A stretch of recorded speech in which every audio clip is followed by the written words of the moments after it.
আমি আমার প্রধান স্পিকার বিনয়ভূষণ দাসকে শুভেচ্ছা অভিনন্দন জানাই। দল ওনাকে প্রধান স্পিকার হিসাবে নির্বাচিত করেছেন এবং আজকে অনুমোদন নিয়েছেন।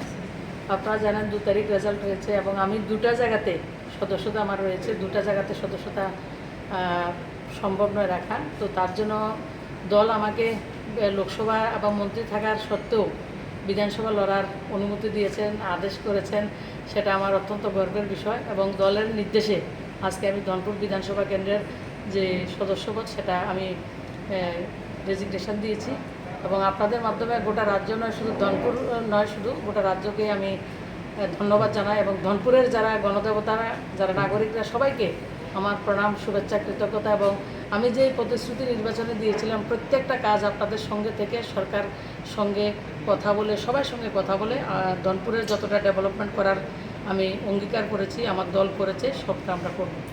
ধনপুর কেন্দ্র থেকে আপনি জয়ীছেন, তারার ভারাক্রান্ত হয়ে গেছে এই বিষয়টা, তাদের উদ্দেশ্যে তাদেরকে ধন্যবাদ। ভারাক্রান্ত ওটা একটা স্বাভাবিক মানুষ, আমরা সবাই।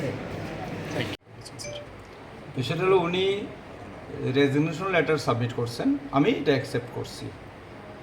রেজিগনেশন দিয়েছেন এই কারণেই, কারণ আপনারা তো জানেন সুশ্রী প্রতিমা ভৌমিক তোমাদের কেন্দ্রীয় মন্ত্রী, যার ফলে 2টা পোস্টও উনি হোল্ড করতে পারেন না। যার ফলে ওইটাই উনি এইখানে যিনি ধনপুর থেকে উনি জিতেছিলেন, ওইখানের যে মেম্বারশিপটা ওনার আছে এমএলএ হিসাবে, ওইটা উনি রিজাইন লেটার আমার কাছে দিয়েছেন এবং আমি অ্যাকসেপ্ট করছি। পরবর্তী পদক্ষেপ আপনার কী রয়েছে স্যার? যেহেতু আমার পরবর্তী পদক্ষেপ হলো কালকে তো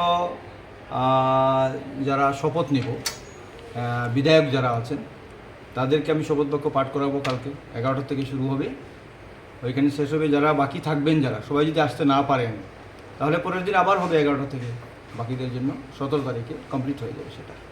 আর ওই কেন্দ্রে উপনির্বাচনের জন্য কী প্রসিডিউর রয়েছে? এটা তো আমার জানা না, এটা সংগঠন জানবে কী করবে না করবে এটা।